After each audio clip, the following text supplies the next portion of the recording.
Manchen Blödsinn hab ich gemacht, seit du gegangen bist.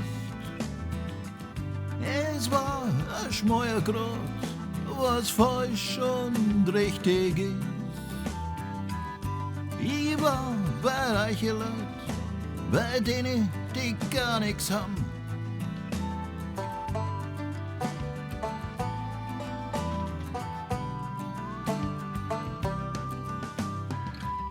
Ich hab dann getroffen, einen weißen Mond.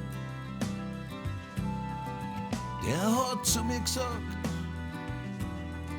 sei kein Narr. Jeher du dich streckst, desto tiefer wirst du fallen.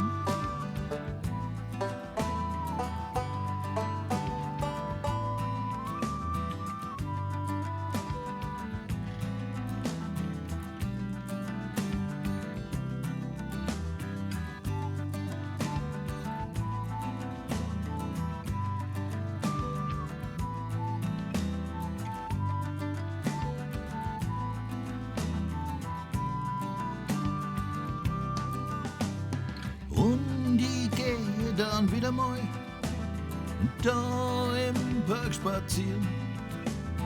So viele Leute um mich rum, die scheinbar glücklich sind. Aber ich weiß ganz genau, der längste